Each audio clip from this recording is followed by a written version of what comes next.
Welcome back, everyone. Thank you so much for joining me today. This is a very important week for global central banking. The Federal Reserve meeting is concluding on Wednesday. The Bank of Japan is expected to make a policy announcement on Tuesday, followed by more news from the Bank of England on Thursday. So as you can tell, it is going to be quite busy. Today, we're diving into a critical issue at the very intersection of geopolitics and economics. How rising tensions following Israel's attack on Iran are influencing the global outlook, and more specifically, why central banks like the Federal Reserve and the Bank of England are hitting pause on interest rate cuts despite official signs of easing inflation. As always, make sure that you like, subscribe, and share, and hit that notification bell so that you don't miss my future videos. So let's get into it. Late last week, Israel launched strikes on Iran, targeting nuclear facilities, which is considered terrorism, by the way, under the UN Charter and international law, targeting military facilities and residential areas, escalating what was already a quite tense regional standoff. The world's attention, as usual, turned quickly to oil markets. Brent crude spiked 12% overnight to nearly $79 per barrel before cooling off to around $73 per barrel when markets opened on Monday. This kind of volatility isn't just a headline risk. It actually strikes at the very heart of monetary policy, especially in countries already walking a very tight rope between fighting inflation and supporting their slowing economies. The prospect of further escalation as Iran retaliates and both sides continue to exchange strikes fourth day in a row now could push oil well above $120 per barrel, and that is according to Deutsche Bank analysts. And that's not just a market problem, it's a macroeconomic dilemma with global consequences. Some analysts, for example JP Morgan Chase, believe oil could spike as high as $130 per barrel if a ceasefire is not reached within days. So what does all of this mean for central banks? Let's discuss. Let's start with the Federal Reserve, and then we can briefly chat about this issue on a more global scale. During its policy meeting that is taking place this week, the Fed is facing a classic dilemma. Recent official data shows inflation is cooling, and on the other side of that, of course, the labor market is definitely softening. Now, on paper and theory, that opens the door to rate cuts. But this new geopolitical shock actually throws a wrench into those plans.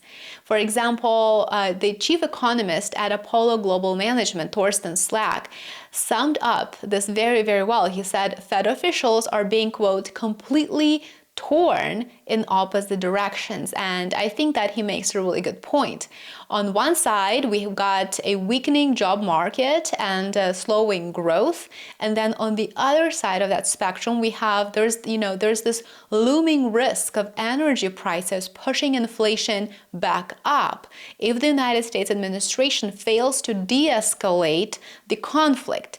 And it's not just the Fed, by the way. The Bank of England is expected to hold rates steady as well at 4.25% this week, even after a cut in May. With memories of post-COVID price surges still being quite fresh, central banks are wary of letting energy-driven inflation expectations become entrenched. But here's the elephant in the room, and I think this is very important. What central banks fear the most right now is not inflation alone, it is stagflation, that toxic mix of stagnant growth and rising prices.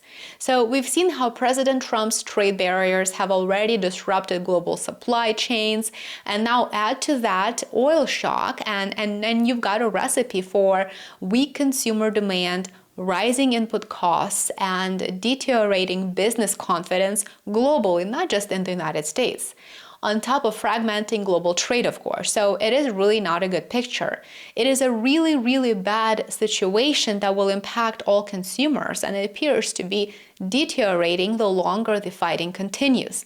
Central banks have no easy answers right now at this point in time this week when both sides of their mandate, and I'm talking about price stability and full employment, are under a tremendous threat.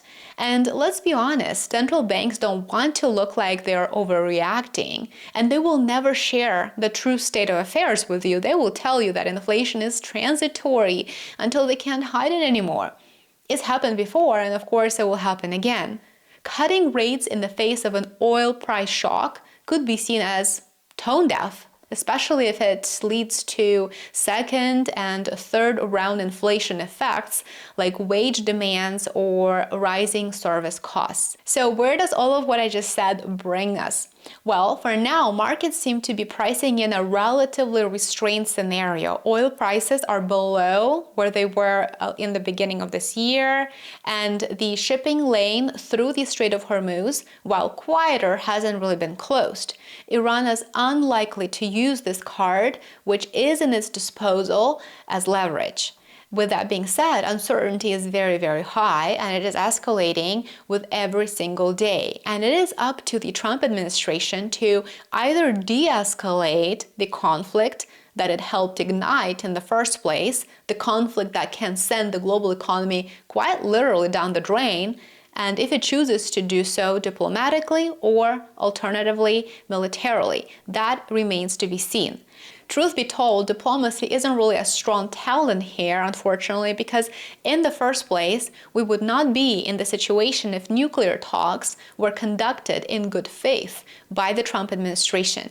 But regardless of what happens in the Middle East, central banks are making it quite clear they're going to be data dependent, and they're going to be very, very cautious going forward, because we just went from bad to worse in terms of how dangerous the global situation has become.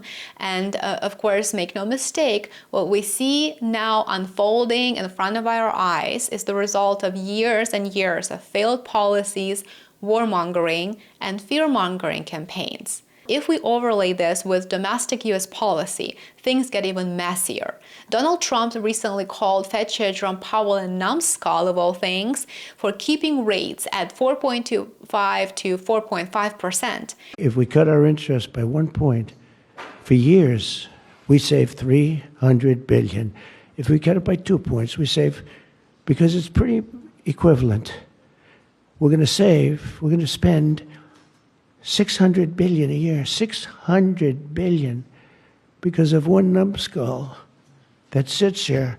I don't see enough reason to cut the rates now.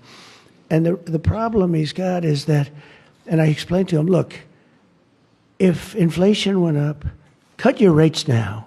There's no inflation. We got it down. We got prices down. We got gasoline down. And you'll keep it going down. And there are good reasons for not slashing rates right now. That kind of rhetoric actually might grab at headlines, it may get some attention, and some may even applaud it, but it also underscores how politicized rate decisions have become and how much of a show U.S. politics has become. We see no real improvements in recent data. We see more stress, we see more uncertainty, actually rising uncertainty, and deteriorating projections moving forward. So really, there's really no light at the end of this tunnel at this point in time. Hopefully I'm wrong, and we do see some improvements moving forward, primarily de-escalation in the Middle East, which should stabilize energy markets. So where does this leave us? In short, rate cuts are not off the table completely, but they're definitely on ice. Whether you're looking at the Fed, whether you're looking at the Bank of England or other central banks around the world, policymakers are choosing to wait and to watch. Events are unfolding very, very quickly, and only a select few, a very small group of people, that is, may know what tomorrow will bring. The Israel-Iran conflict is a stark reminder that in today's interconnected world, geopolitics and economics are two sides of the same coin. So that's it for today's episode. I hope you enjoyed this quick update. Let me know what you think about the current situation in the comments below. As always, I would love to hear from you. Thank you very much for watching. Please remember to show your support. It truly goes a long way. Like, subscribe, and share. Ring the bell so you don't miss my future videos. And support my work on Substack and Patreon. It will be very much appreciated. You will find those links in the description below. Thanks so much, and I will see you back here tomorrow. Bye for now.